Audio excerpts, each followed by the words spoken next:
পারবা? নগা পাইতাম এখানে পরে বেড়ার মতো ছিলেবে। সোশ্যাল মিডিয়া কল্যাণে বর্তমানে মাইসেলফ অ্যালেন স্বপন বা শামসুর রহমান স্বপনকে চেনে না এমন কেউ নেই।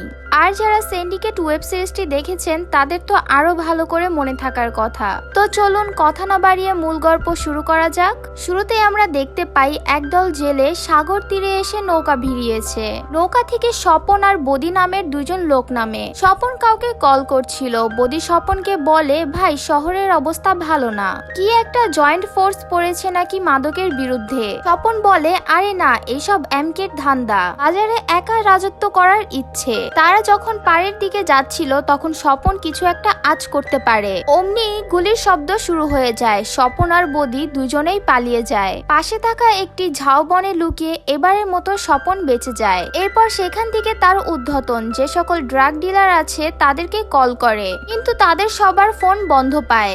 এদিকে স্বপন আর বদিকে ধরতে না পারলেও ওই জয়েন্ট ফোর্স তাদের নৌকা ধরে ফেলে। ক্রস ফায়ারে নৌকার সবাই মারা যায় আর নৌকাটিকে জব্দ করা হয়। এরপর স্বপন কাউকে কল দিয়ে সমস্যার কথা বললে তাকে জীবন নিয়ে পালাতে বলে আর বলে দেশের অবস্থা আসলেই ভালো না, সরকার মাদকের বিরুদ্ধে নেমে পড়েছে। স্বপনের এইসব বিশ্বাস হয় না। সে ভাবে এ কাজ নিশ্চয়ই তাদের ওপর মহলের এমকে করেছে।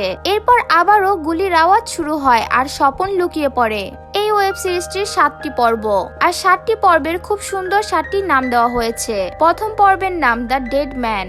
এদিকে নদীর পাড় থেকে পালিয়ে স্বপন যখন একটি গাড়িতে করে ফেরার চেষ্টা করছিল তখন পথমধ্যে পুলিশের চেকপোস্ট দেখতে পায়। সে গাড়ি থেকে এমন ভাবে নামে যেন তাকে দেখে কেউ সন্দেহ না করে। তারপর জঙ্গলের মধ্যে একটি পুরাতন বাড়িতে যায়। এই বাড়িতে মংফ্রু নামে তার পরিচিত একজন ফ্রেন্ড থাকতো। মংফ্রুকে ডেকে তার পরিচয় দিলে ভেতর থেকে মংফ্রু বলে, তুমি এখানে কি জন্য এসেছো? দেশের অবস্থা ভালো না, তুমি এখান থেকে চলে যাও, আমি তোমাকে এখানে থাকতে দিতে পারবো না। স্বপন তাকে অনেক রিকোয়েস্ট করার পরও মংফ্রু দরজা খোলে না। এরপর স্বপন দরজার সামনে বসে বলে, তোর দরজা খুলতে হবে না, আমি এখানেই বসে থাকবো। এরপর পুলিশ এসে তোকে আর আমাকে দুইজনকেই ধরে নিয়ে যাবে। তখন মংফ্রু দরজা খুলে স্বপনকে সাবধানে ভেতরে এনে দরজা আটকে দেয়। ভেতরে ঢুকেই স্বপন মংফ্রুর গলায় বন্দুক তাক করে বলে, কাহিনী করো, মায়ানমার থেকে অবৈধভাবে এসে এখানে লুকিয়ে আছো, সরকার কি তোমাকে ছেড়ে দিবে? মংফ্রু বলে, আরে তুমি কি পাগল হয়ে গেছো? ছাড়ো, দেশের অবস্থা সত্যিই খারাপ, তুমি তো বিশ্বাস করছো না,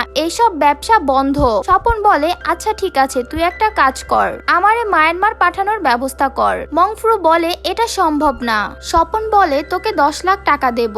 টাকার লোভে পড়ে মংফ্রু রাজি হয়ে যায়। চুক্তি হয় মায়ানমার যাওয়ার আগে 5 লাখ আর যাওয়ার পর 5 লাখ। স্বপন তার পোশাকের বিভিন্ন জায়গা থেকে টাকা বের করে 5 লাখ টাকা মংফ্রুকে দেয়। তারপর সে ফোন থেকে সিম চেঞ্জ করে কাউকে কল দেয়। অন্যদিকে দেখা যায় একটি ছেলে বসে টিভি দেখছিল। ছেলেটির নাম জাদু। এটা আসলে স্বপনের ছেলে। স্বপন তাকে কল করে বলে, আমি একটু ঝামেলার মধ্যে আছি, ফিরতে দেরি হবে, তোরা মাকে নিয়ে সাবধানে থাকিস। জাদু তাকে বলে, বাবা, বাড়িতে র্যাব পুলিশ অনেকেই এসেছিল, তুমি এখন কোথায় আছো? এরপর বলে, না থাক, বলার দরকার নেই, পুলিশ যদি জেনে যায়, তুমি সাবধানে থাকো, আর কবে ফিরে আসবে? স্বপনের কথা শেষ না করেই কল কেটে দেয়। এরপর মংফ্রু স্বপনকে নিয়ে পাহাড়ের ঢালে এমন একটা জায়গায় যায় যেখান থেকে এক পাশে বিজিবি বর্ডার, অন্য পাশে মায়ানমারের সীমান্ত রক্ষী বাহিনীর বর্ডার, মাঝখানে একটি ছোট নদী। সে একটি নৌকার সাহায্যে স্বপনকে বের করে দেওয়ার চেষ্টা করছিল, কিন্তু নৌকাতে ওঠার আগে তাদের দিকে গুলি ছুড়তে থাকে বিএসএফ। তারা যখন পালাতে যায় তখন মংফ্রুর কানের পাশে গুলি চলে যায়। এটাতে মংফ্রু এত বেশি ভয় পেয়ে যায় সে হতভম্ব হয়ে দাঁড়িয়ে থাকে। এরপর স্বপন তাকে টান দিয়ে নিয়ে আসে। এরপর তারা দুজন গিয়ে একটি ভাঙ্গাচোরা পরিত্যক্ত বাড়িতে উঠে, কিন্তু তখনও মংফ্রু ওই ট্রমা থেকে বের হতে পারেনি। ভয় পেয়ে সে কাঁদতে শুরু করে। স্বপন তাকে আশ্বাস দেয় আর বলে, আরে কোনো সমস্যা নেই, সব ঠিক হয়ে যাবে, এগুলো কোনো বিষয় না। কিন্তু মংফ্রু এতটা ভয় পেয়ে গেছে সে বলে, আমি আর এইসবের মধ্যে নেই, গুলিটা 4 আঙ্গুল আগালেই আমি শেষ হয়ে যেতাম। তখনই মংফ্রুর একটা ফোন কল আসে। স্বপন তাকে নিষেধ করা সত্ত্বেও সে কলটা রিসিভ করে। তাকে জানানো হয় এমকে MK ক্রসফায়ারে মারা গেছে। MK ছিল স্বপনের বস, সবচেয়ে বড় ড্রাগ ডিলার। এমনিতেই মুংফ্রুর মধ্যে ছিল ভয়, তার উপর বসের মৃত্যুর খবর শুনে সে আর নিজেকে ধরে রাখতে পারে না। সে দৌড়ে পালিয়ে যায় আর স্বপন চেষ্টা করেও তাকে ফেরাতে পারে না। স্বপন সবাইকে কল করে যাচ্ছিল কিন্তু সবার ফোন বন্ধ, কেউ তার কল রিসিভ করছিল না। স্বপন দুশ্চিন্তায় পড়ে যায়। বাড়িটি আসলে পাহাড়ের টিলায় আর খুব নির্জন, এদিকে কেউ আসে না। রাতের বেলা স্বপন কাউকে কল দিয়ে বদ্দা বলে সম্বোধন করে এবং তার সাথে কথা বলছিল। পরদিন রাতে স্বপন তার ছেলের সাথে কথা বলছিল, কেউ আসছে দেখে কলটা কেটে দেয় আর বদ্দা বদ্দা করে ডাকতে ডাকতে দরজার কাছে যায়। পরবর্তী দৃশ্যে দেখা যায় ডিয়ান নামে একজন ডিবি পুলিশ অফিসার কাজ করছিল। তখন তার কাছে একটি কল আসে। কল রিসিভ করলে তাকে বলা হয়, আপনি কি স্বপনকে ধরতে চান? আমার কাছে তথ্য আছে, আপনি ওই পাহাড়ের ওপর ওই নির্জন বাড়িতে চলে যান, স্বপন সেখানে আছে।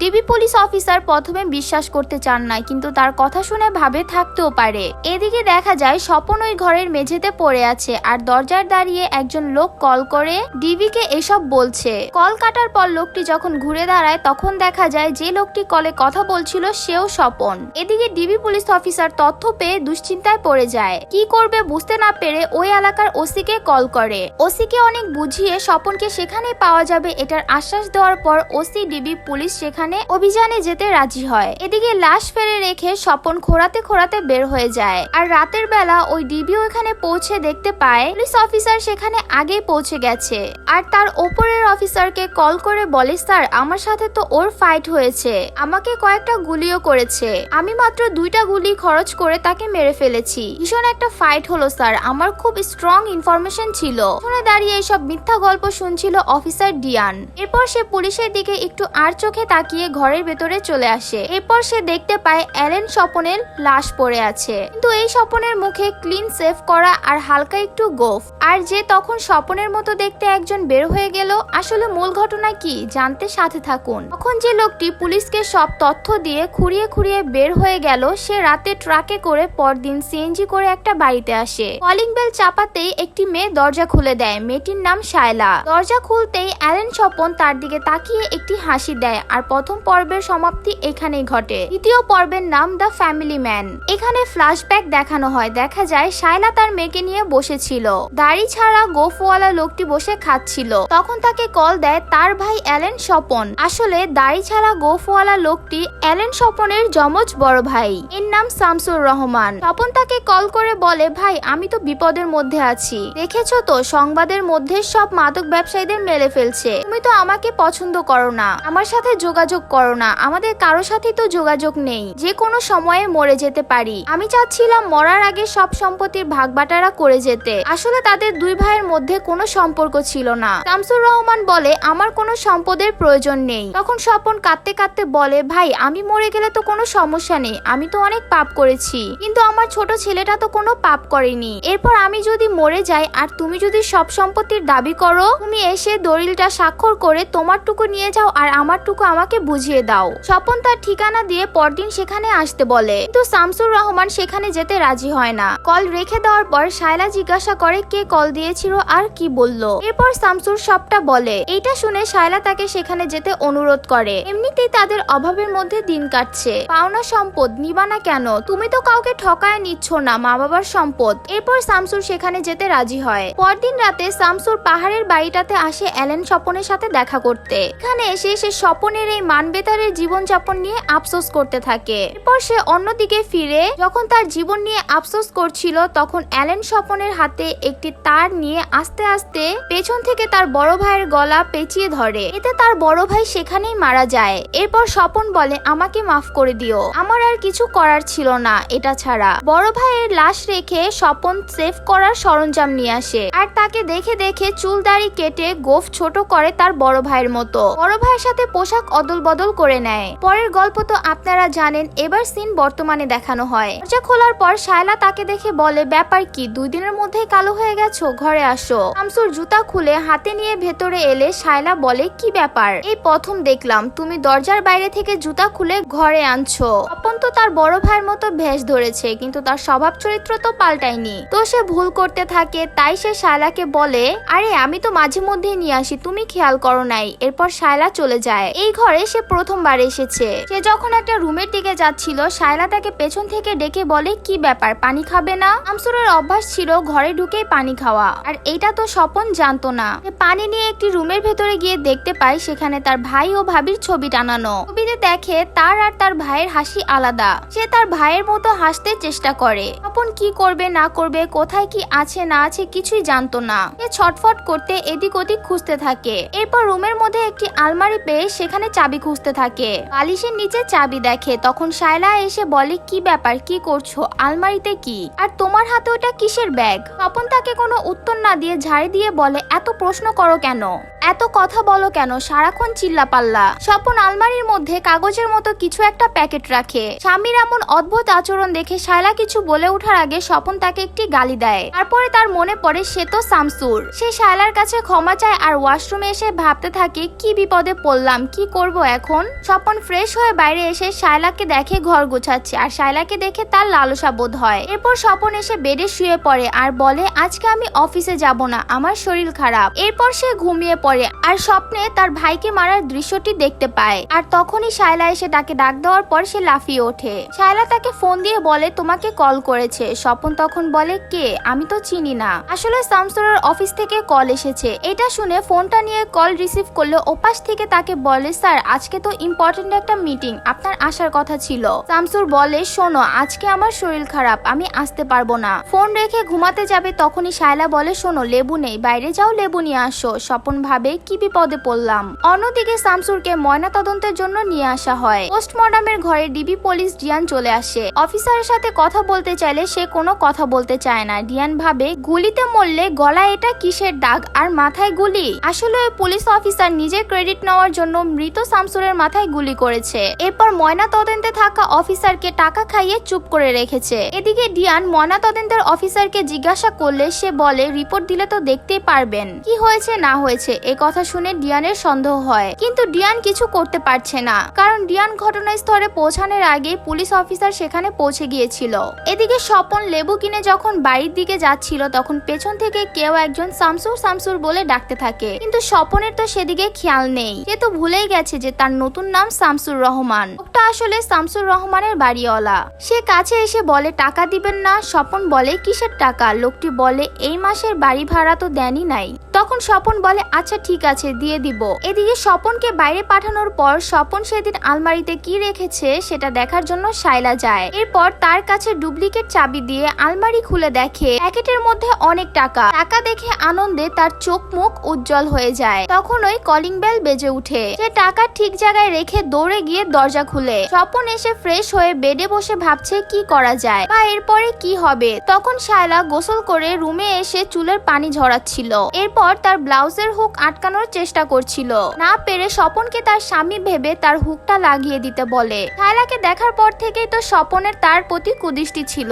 সে উঠে হুক লাগাতে যায়, জায়গা খুঁজে না পেয়ে তার হাত কাঁপতে থাকে। সে অনেক কষ্টে নিজেকে নিয়ন্ত্রণ করতে চায়। আর এখানেই দ্বিতীয় পর্বের সমাপ্তি ঘটে। তৃতীয় পর্বের শুরুতে দেখতে পাই স্বপনটা হুক লাগিয়ে দিয়ে ওয়াশরুমে চলে আসে আর বলে হায় হায় আমি তো শেষ। এরপর ভাত খাওয়ার সময় শায়লা যখন তার আঙ্গুল চেটে খাচ্ছিল এটার দিকেও স্বপন বাজেভাবে তাকিয়ে থাকে। শায়লা ঘরের কাজ করার সময় স্বপন তার দিকে বাজেভাবে তাকিয়ে থাকে। শোয়ার আগে স্বপন যখন সিগারেট খাচ্ছিল তখন শায়লা এসে বলে কি ব্যাপার, ভাইয়ের কাছ থেকে আসার পর তুমি কেমন যেন চেঞ্জ হয়ে গেছো, সব কেমন যেন লাগছে, তুমি তো সিগারেট খেতে না ছেড়ে দিয়েছিলে। তখন স্বপন বলে এই তো মাঝে মাঝে দুই এক টান দেয় আর কি। শায়লা বলে আসো ঘুমাতে আসো। এক বেডে শুয়েতে স্বপনের মাথা নষ্ট।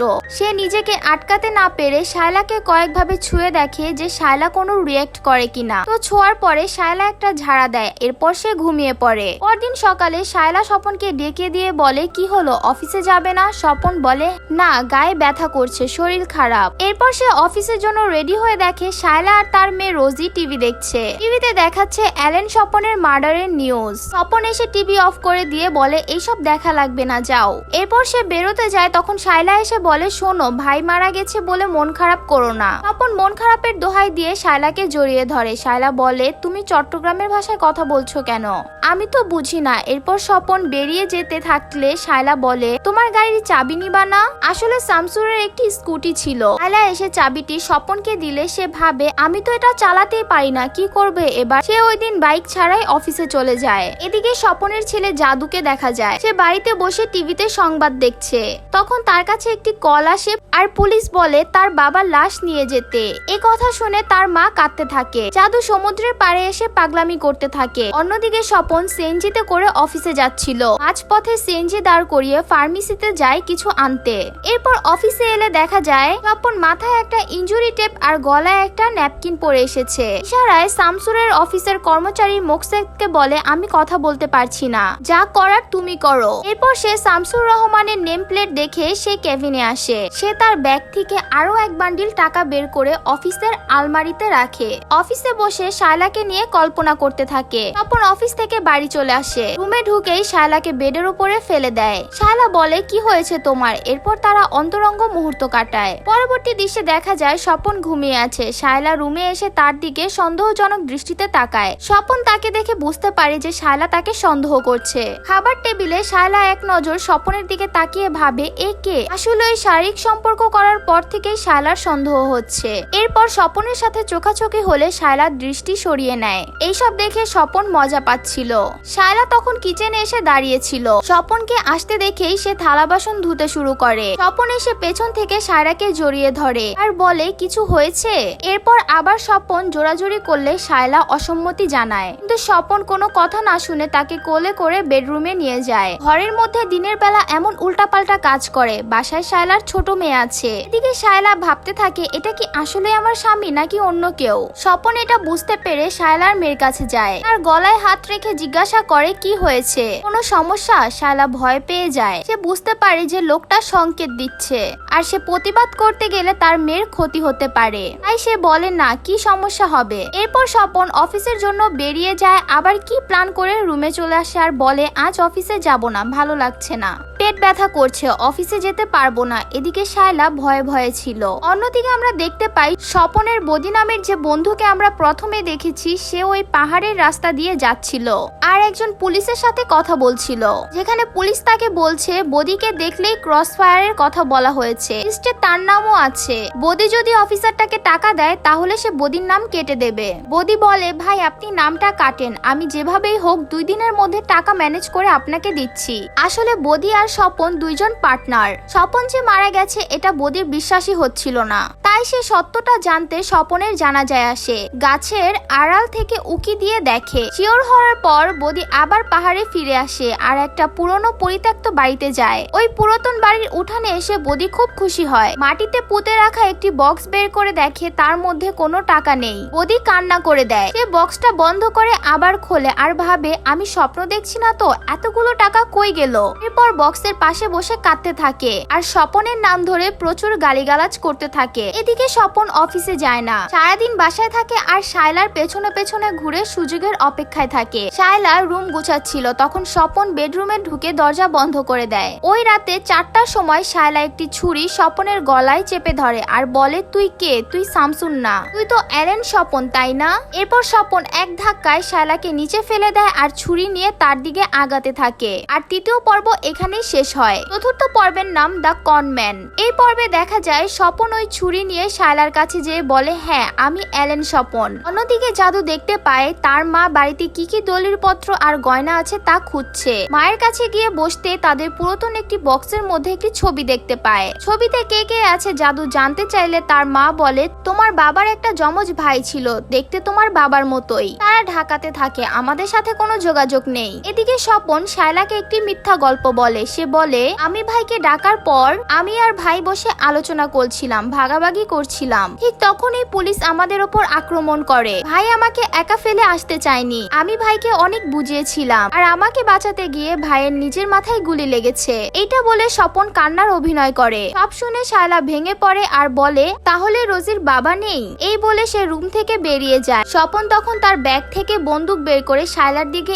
এগিয়ে যায়, কিছু ভেবে ফেরত আসে। এদিকে জাদু ওই ছবিটা নিয়ে বসে কি যেন ভাবতে থাকে। এরপর সকাল হওয়ার আগেই সে একটি কোদাল নিয়ে তার বাবার কবরের কাছে চলে যায়। তার বাবার কবর খুঁড়ে সে কবরের মধ্যে নামে। কবরে নেমে তার বাবার লাশ উল্টিয়ে পিঠে দেখার চেষ্টা করে যে তার পিঠে কোনো দাগ আছে কিনা।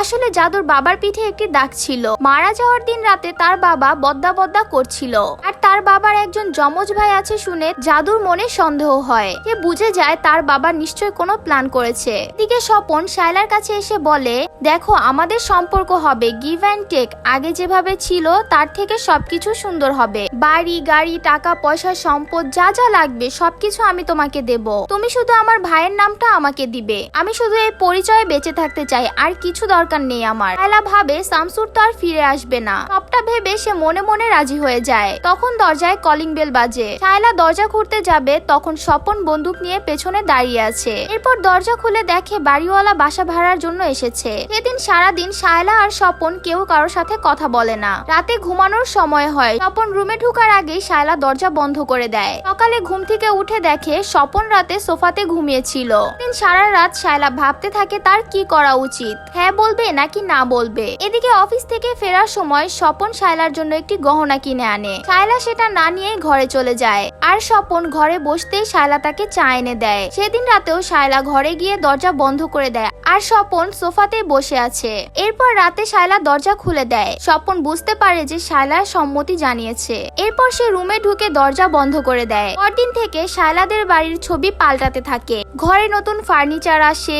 নতুন এই সম্পর্কে তারা সবাই খুশি। এরপর শায়লা স্বপনকে নিজের পরিচয় দেয়, শুদ্ধ ভাষায় কথা বলতে শেখাতে শুরু করে। এরপর অফিসে গিয়ে স্বপন তার কাজগুলো বুঝে নেওয়ার চেষ্টা করে। শামসুর রহমান ছিল জীবন বীমা কোম্পানির এরিয়া ম্যানেজার। একজন লোক 20 লক্ষ টাকা জীবন বীমা করবে। স্বপনের কাজ ছিল কথা বলে লোকটিকে কনভিন্স করা, কিন্তু স্বপন তো এসব জানে না। তাই সে কর্মচারী মোসাদ্দেককে ডেকে বলে, দেখো কক্সবাজার থেকে আসার পর দেখছই তো আমার একটা অ্যাক্সিডেন্ট হয়েছিল, আর তাছাড়া একদল মলম পার্টির পাল্লায় পড়ছিলাম। এখন আমার মাথা কাজ করছে না। এই লোকটাকে কিভাবে কি করব একটু বুঝিয়ে বলো। তখন মোসাদ্দেক সবটা বুঝিয়ে দিল। এরপর লোকটা অফিসে আসে আর বলে, আমাকে বিস্তারিত বলেন জীবন বীমা সম্পর্কে। স্বপন তার মতো করে বুঝায়। লোকটিকে বলে, এই যে ধরেন আপনি কোথাও যাচ্ছেন, হঠাৎ করে একটি গাছের ডাল আপনার মাথায় পড়ে, মাথা থেকে শরীর আলাদা হয়ে গেল। বা ধরেন আপনি যাচ্ছেন, ছিনতাইকারী এসে আপনার পেটের মধ্যে ছুরি ঢুকিয়ে দিল, নাড়ি ভুঁড়ি বের করে ফেললো। ওইভাবে আপনাকে নিয়ে হসপিটালে দৌড়াতে হলো। কোনো কিছুতেই তো গ্যারান্টি নেই, কিন্তু এই গ্যারান্টি আমরা দেব, আপনার কিছু হয়ে গেলেও নিরাপদে থাকবেন। এসব শুনে মোসাদ্দেক ঘাবড়ে যায়। কিন্তু লোকটি যখন বলে কোথায় সাইন করতে হবে বলেন, তখন মোসাদ্দেক স্বস্তি ফিরে পায়। স্বপন ভাবে, বাহ, মরার ভয় দেখিয়ে টাকার পর টাকা। কাজের মধ্যে আবার তার শায়লার কথা মনে পড়ে। সে বাসায় এসে শায়লার সাথে সময় কাটাবে, তখন সে দেখতে পায় তার ছেলে এসেছে। সে আর জাদু একে অপরের দিকে তাকিয়ে থাকে, আর এখানেই চতুর্থ পর্ব শেষ হয়। পঞ্চম পর্বের নাম দ্য বিজনেসম্যান। এখানে দেখা যায় জাদু তার বাবাকে দেখে দৌড়ে এসে তাকে জড়িয়ে ধরে। স্বপনের পর জাদুকে জিজ্ঞাসা করে কিভাবে ঠিকানা পেল। জাদু জানায় মায়ের কাছে চাচার একটি কার্ড ছিল, কার্ডে অফিসের ঠিকানা ছিল। অফিসে গিয়ে সে বাসার ঠিকানা পায়। স্বপনকে অবাক করে দিয়ে জাদু তাকে চাচা বলে ডাকে, আর বলে চাচির জন্য শুটকি নিয়ে এসেছি, আর আপনাকে দেখতে এসেছি। আপনি তো আমার বাবার মতো দেখতে। আমার বাবা তো মারা গেছে, তাই আপনাকে দেখে একটু শান্তি লাগবে। স্বপন শায়লাকে নিয়ে ঘরে এসে দরজা বন্ধ করে দিয়ে বলে, আচ্ছা তোমার কি মনে হয় ও কি আমাকে চিনতে পেরেছে? শায়লা বলে, ও তো বলছে ওর বাবা মারা গেছে কয়েকদিন আগে। তোমরা দুজন একই রকম দেখতে, তাই তোমাকে দেখতে এসেছে। হয়তো তোমাকে দেখে ওর ভালো লাগবে, থাক না। শায়লার আইডিয়াটা স্বপনের পছন্দ হয়। তখন সে শায়লাকে বলে, আচ্ছা ঠিক আছে। এরপর তারা ভেতরে হাসাহাসি করে। বাইরে থেকে জাদু আর রোজি এটা শুনতে পায়। তাদের দিনকাল তাহলে ভালোই কাটছে। মাঝে মধ্যে স্বপন অনেক টাকা এনে শায়লাকে দিত। এদিকে জাদু ভাবতে থাকে তার চাচির সাথে তার বাবা এইসব নষ্টামি করছে। তার চাচার মেয়েকে নিজের মেয়ে ভাবছে, আর তার নিজের ছেলের সাথে সে কথাই বলে না। সব ভেবে জাদু ভীষণ কষ্ট পায়। এদিকে স্বপন একদিন শামসুর রহমানের স্কুটি নিয়ে বের হয় আর চালানো শিখে। আর টাকা হারিয়ে পাগলের মতো প্রলাপ করছিল বদি, আর সে একটি চাদর মোড়ো দিয়ে স্বপনের বাড়িতে আসে। কথা বলে জানতে পারে স্বপন মারা যাওয়ার আগে তাদের কাছে বা ব্যাংকে কোনো টাকা পয়সা বা কিছুই রেখে যায়নি, আর তার নতুন কোনো অ্যাকাউন্টও নেই। এদিকে বদি ভাবছিল স্বপন মারা যাওয়ার আগে নিশ্চয়ই কোথাও না কোথাও টাকাগুলো লুকিয়ে রেখে গেছে। এরপর জাদু কোথায় আছে জানতে চাইলে স্বপনের বউ সব সত্যি বলে দেয়। এই কথা শুনে বদির সন্দেহ হয়। এরপর স্বপনের বউর কাছ থেকে ছবি দেখার পর শামসুরের ঠিকানায় ঢাকায় চলে আসে। এরপর একদিন স্বপন যখন অফিসে যায় তখন সেখানে মোসাদ্দেক এসে বলে, স্যার আমাদের সবার বেতন চেক করে আপনার সিগনেচার করা লাগবে। এখন স্বপন তো আর পড়াশোনা জানে না, তাও আবার ব্যাংকের সিগনেচার। সে অনেকক্ষণ ভেবে মোসাদ্দেককে ডাকিয়ে আরেকটি ক্যাশ টাকার বান্ডিল দিয়ে বলে, যাও তোমরা এখান থেকে ভাগ করে নিয়ে নাও, আমার হাত কাটা, আমি এখানে সিগনেচার করতে পারছি না। এরপর সে মোসাদ্দেককে নিয়ে একজন ব্যাংক ম্যানেজারের সাথে কথা বলতে যায়। মোসাদ্দেককে বাইরে পাঠিয়ে দিয়ে ওই ব্যাংক ম্যানেজারকে অফার দেয়, আমার কিছু ক্যাশ টাকা আছে, আমি এই সব কিছু ব্যাংকে রাখতে চাই। ম্যানেজার বলে, স্যার এতগুলো টাকা আপনার সোর্স অফ ইনকাম কি? এইসব ডকুমেন্ট ঠিকঠাক না দেখতে পারলে তো জেল জরিমানা হবে, তখন তো বিপদে পড়বেন। স্বপন বলে, আরে রাখেন, আপনার সিস্টেম। এটা কেমন ব্যাংক যে টাকা দিতে চাইলে টাকা নিতে চায় না? আমার কাছে তো আরো কিছু টাকা আছে, ওগুলো অবৈধ, কিভাবে কি করা যায় একটা ব্যবস্থা করেন। ম্যানেজার বলে, স্যার এইসব আমি করতে পারবো না, এইসব করতে পারে এমন একজনের সাথে আপনার পরিচয় করিয়ে দিতে পারবো। আপনি আমার এখানে লাখ 10 রাখেন, তারপর আমি তার সাথে আপনার পরিচয় করিয়ে দিব। সেদিন স্বপন বাসায় ফিরে দেখতে পায় বাড়িতে একটি নতুন লোক এসে হাজির। ছেলেটির নাম ইকবাল, সে আসলে শায়লার ভাই। স্বপন এসে বলে, এটা কে? ইকবাল অবাক হয়। তখন শায়লা এসে বলে, আরে তুই চুলদাড়ি কাটছস তো, তাই তোর দুলাভাই তোকে চিনতে পারেনি। এরপর স্বপন হেসে সেখান থেকে চলে আসে। আশ্রমে এসে বুঝতে পারে ইকবাল মাদক সেবন করে। এরপর সবাই খেতে বসে। শায়লা তার ভাইকে বকাবকি করে বলে, তোকে কতবার বলেছি এলাকার ওইসব ছেলেদের সাথে মিশবি না, তানজিল নামের একটা নেশাকল ছেলের সাথে মিশিস, ওরা তোর লাইফটাকে শেষ করে দেবে। এসব শুনে ইকবাল সেখান থেকে রেগে উঠে যায়। শায়লা তার ভাইয়ের পেছন পেছন যায় আর তার ভাইকে বুঝায়। এরপর স্বপন জাদুকে বলে, তুমি কাল বাড়ি চলে যাও। জাদু বলে, না পরে যাব। এরপর স্বপন রুমে এসে শায়লাকে বলে, তুমি বাইরে যাও, আমি দেখছি। এরপর সে ইকবালকে বলে, তুই যা খুশি খা, আমার বাড়ি এসে এইসব করতে পারবি না। ইকবাল বলে, দুলা ভাই আপনিও আপার কথা বিশ্বাস করেন? তখন স্বপন ওয়াশরুমে পাওয়া স্টিক দেখিয়ে বলে, এইসব আমার বাড়িতে চলবে না, যা সোজা গিয়ে খেয়ে নে। ইকবাল চলে গেলে শায়লা এসে বলে, কি এমন বলে দিলে যে ম্যাজিকের মতো কাজ করলো? স্বপন বলে, আরে এর থেকে কত শিয়ানা পাবলিকের সাথে আমি ডিল করি, এটা তো কোনো বিষয়ই না। এরপর সে বলে, ভাবছি ব্যবসা করব জাদু আর ইকবালকে দিয়ে। শায়লা খুশি হয়। সে দরজা বন্ধ করে স্বপনের সাথে দুষ্টুমি করতে থাকে। এদিকে জাদুর কোলে রোজি বসেছিল। জাদু তাদের নষ্টামির চিৎকার শুনে রোজিকে দূরে পাঠিয়ে দেয়। পরদিন স্বপন একটা বড় হোটেলে যায় সেলিম নামের একজনের সাথে দেখা করতে। সেলিম বলে, আচ্ছা আপনার ব্ল্যাক মানি কত আছে? তখন স্বপন বলে, what is black money, what is white money, money is money, আপনি কিভাবে সাদা করবেন সেটা বলেন। সেলিম বলে, আপনি কত টাকা সাদা করবেন এর উপর নির্ভর করে আমি কাজটা কিভাবে করব। স্বপন বলে, 50 লাখ। সেলিম তখন বলে, ও তাহলে ঘেরবেরির ব্যবসা দেখায় দেন। এটা আসলে তেমন কিছু না, যদি খুব বেশি অ্যামাউন্ট হতো তাহলে দেশের বাইরে পাচার করে রেমিটেন্স হিসেবে আনায় দিতাম, আপনার হোয়াইট মানি হয়ে যেত। এই সিস্টেমটা স্বপনের খুব ভালো লাগে। তখন সে সেলিমকে ইশারায় দেখিয়ে দেয় যে তার কাছে 4 কোটি টাকা আছে। 2 কোটি আসলে তার বন্ধু বদির, যেটার জন্য বদির ঘুরে বেড়াচ্ছে। হোটেল থেকে ডিল পাকা করে বেরিয়ে যখন সে শায়লাকে কল দিয়ে এই খবর দিচ্ছিল তখন বদি পিছন থেকে ডাক দেয় স্বপন বলে। স্বপন খেয়াল না করে পেছন ফিরে উত্তর নিয়ে দেখে বদির দাঁড়িয়ে আছে। স্বপন বদিকে দেখে ঘাবড়ে যায় আর উল্টো দিকে হাঁটতে থাকে। বদি তখন তার কাছে এসে বলে, কিরে পালাচ্ছিস কেন?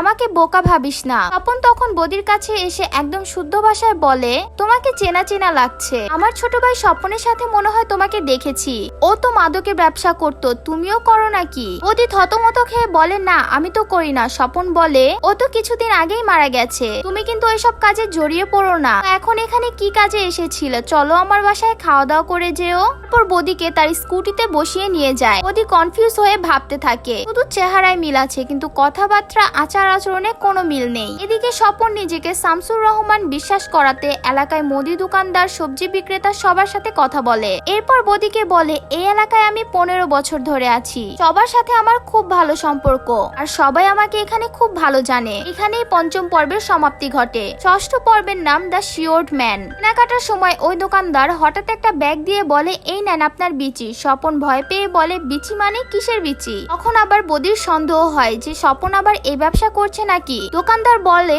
আরে আপনি কুমড়ার বিচি চাইলেন না, এই নেন। এদিকে ডিবি পুলিশ জিয়ানের কেন যেন ওই পোস্টমর্টম রিপোর্ট নিয়ে সন্দেহ আছে।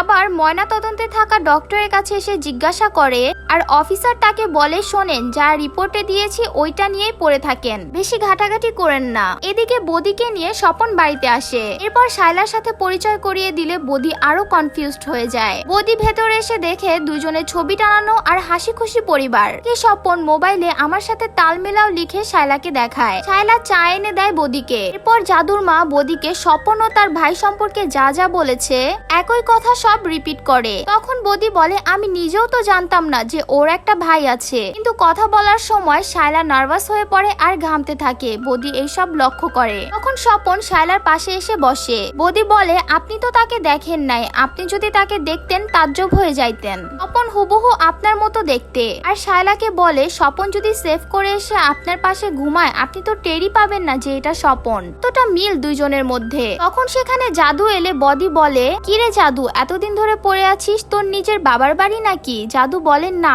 এটা আমার চাচা শামসুর রহমানের বাড়ি। এরপর বদি আর নিজের রাগ আটকে রাখতে পারে না। তখন সে স্বপনের দিকে তাকিয়ে বলে দেখেন আমি তখন আপনাকে মিথ্যে বলেছিলাম। আমিও স্বপনের সাথে ড্রাগের ব্যবসা করি। ও আমার এতগুলো টাকা নিয়ে পালিয়েছে। যদি আমি একবার ওকে হাতের কাছে পাই, এরপর সে তার ফোন থেকে সব ছবি দেখায়। শায়লা আর স্বপন তো এসব কাহিনী জানতো। এসব দেখে তারা একটু ঘাবড়ে যায়। তারপর বদি বলে আজ আমি আসি, আরেকদিন খাবো, আমার মনটা ভালো না। সে চলে যায়। আর এসব কথা পেছন থেকে দাঁড়িয়ে ইকবাল শুনছিল। বদি যাওয়ার পর স্বপন তার সব টাকা ব্যাগে ঢুকিয়ে নেয়। এরপর শায়লাকে বলে আমি কয়েকদিনের মধ্যেই চলে আসবো, এত মন খারাপ করার কি আছে? শায়লা বলে আমি তো আর আপনার কেউ না, যদি না আসেন। আসলে তার মন খারাপ টাকার জন্য। স্বপন তাকে আশ্বস্ত করে যে আমি অবশ্যই ফিরে আসব, তোমার আমার পরিবার শুধু 2 দিন। এড়িয়ে যাওয়ার সময় সে সাথে করে জাদুকে নিয়ে যায়। স্বপন আর জাদু চট্টগ্রামের একটি ফ্লাইওভারের নিচে দাঁড়ায়। তারপর সে জাদুর দিকে তাকিয়ে বলে আমি জানি যে তুই আমাকে চিনে ফেলেছিস। জাদু তখন তাকে জড়িয়ে ধরে আর তার শার্ট সরিয়ে পিঠের দাগ দেখে নিশ্চিত হয় যে এটাই তার বাবা। স্বপন বলে হইছে হইছে, শোন তোকে একটা কাজ দিব, করতে পারবি তো? দেখা যায় স্বপন আর জাদুকে সিসিটিভি ফুটেজে দেখাচ্ছিল কেউ একজন। জাদু একটু সামনে আগাতেই স্বপনের সামনে একটি গাড়ি থামে আর তাকে তুলে নিয়ে যায়। 3-4 জন লোক মুখে একটা কাপড় বেঁধে বস্তির একটা ঘরে নিয়ে তাকে আটকে রাখে। স্বপন মিছামিছি কান্না করতে থাকে আর বলতে থাকে ভাই আপনাদের কোনো ভুল হচ্ছে, আমি শামসুর রহমান। কিছুক্ষণ পরপরই সে কথা বলছিল। কিছুক্ষণ পর আবার কয়েকজন লোক এসে তার মুখে কালো কাপড় বেঁধে আবার একটি গাড়িতে উঠায়। এরপর তার মুখের কাপড় সরাতেই দেখা মিলে নতুন চরিত্রের। আর এখানেই 6ষ্ঠ পর্বের শেষ হয়। 7ম পর্বের নাম দ্য এন্ড গেম। দেখা যায় ইকবাল, বদি ও তানজিল ওরা 3 জন মিলে স্বপনকে এখানে নিয়ে এসেছে। বদি স্বপনকে অনেক মারধর করে আর বলে তুই স্বীকার কর যে তুই স্বপন, আমার টাকা কোথায় রেখেছিস বের কর। আর এত মাইর খাওয়ার পরও স্বপনের একই কথা আমি শামসুর রহমান। এমন ভাবে নির্যাতন করে যা বলার মতো না। যেমন তার শরীরের কাপড় খুলে এমন ভাবে পেটায় যে স্বপন অজ্ঞান হয়ে যায়। এটা দেখে তানজিল বলে শোন যা করবি কর, কিন্তু ওরে মেরে ফেলা যাবে না, মরে গেলে সমস্যা। আসলে স্বপনকে ধরিয়ে দিতে আর সব তথ্য বদি আর তানজিলকে দিয়ে সাহায্য করেছে শায়লার ভাই ইকবাল। তানজিল এসে স্বপনের গোপন অঙ্গে পা দিয়ে এমন ভাবে চাপ দেয় যেন তার প্রাণ বের হয়ে যাওয়ার মতো অবস্থা। এরপরও স্বপন বলতে থাকে আমি শামসুর রহমান। তানজিল তখন সবাইকে ডেকে বলে তো স্বীকার করবে না, যা ও এতদিন যার সাথে ছিল তাকে ধরে নিয়ে আয়। ইকবাল তখন অনুরোধ করে ভাই আমার বোনকে কিছুই করেন না, কিন্তু তানজিল তার কোনো কথাই শোনে না। লোক পাঠিয়ে দেয় আর শায়লা ও তার মেয়ে রোজিকে ধরে আনতে। এদিকে বদি এসে স্বপনকে পানি খাওয়ায়। তখন স্বপন বলে দেখো বদি আমি তো শামসুর রহমান, আমি জানি না আমার ভাই তোমার টাকা কোথায় রেখেছে, আমাকে ছেড়ে দাও, আমি কোনোভাবে তোমার টাকার ব্যবস্থা করে দিব। তখন বদি রাগে ফেটে পড়ে বলে দেখ স্বপন তুই আমার ছোটবেলার বন্ধু, আমি তোকে হাড়ে হাড়ে চিনি, তুই আমার টাকাটা দিয়ে দে। স্বপন বলে দেখো তোমাকে একটা পরামর্শ দেই, স্বপনের তো একটাই ছেলে, ও যদি টাকাটা নিয়েও থাকে তাহলে ওর ছেলের কাছে রেখে গেছে, তুমি ওর ছেলেকে ধরো, ওর ছেলেকে ধরলে তুমি হয়তো টাকাটা পেয়েও যেতে পারো। ওদের এই আইডিয়াটা খুব পছন্দ হয়। আপনারা কি ভাবছেন স্বপন তার ছেলেকে ধরিয়ে দিল? না, স্বপন ফ্লাইওভারের নিচে থেকে তার ছেলেকে একটা জায়গায় কাজে পাঠালো। দেখা যায় জাদু এসে শায়লাকে বোঝানোর চেষ্টা করে চাচা আমাকে বলেছে এখান থেকে দ্রুত পালাতে হবে, শীঘ্রই চলে আসেন, সামনে অনেক বিপদ। শায়লা বলেন না, তোমার চাচা না আসা পর্যন্ত আমি এখানেই থাকবো, সে আমাকে কথা দিয়ে গেছে কোনো বিপদ নেই, তুমি ছোট মানুষ তুমি কি করবা? চাচার কথা শুনে জাদু তখন বলে রোজির বাবা মারা গেছে, ও আমার চাচা চাচা না, ও আমার বাবা। রোজির বাবাকে আমার বাবা নিজ হাতে খুন করেছে।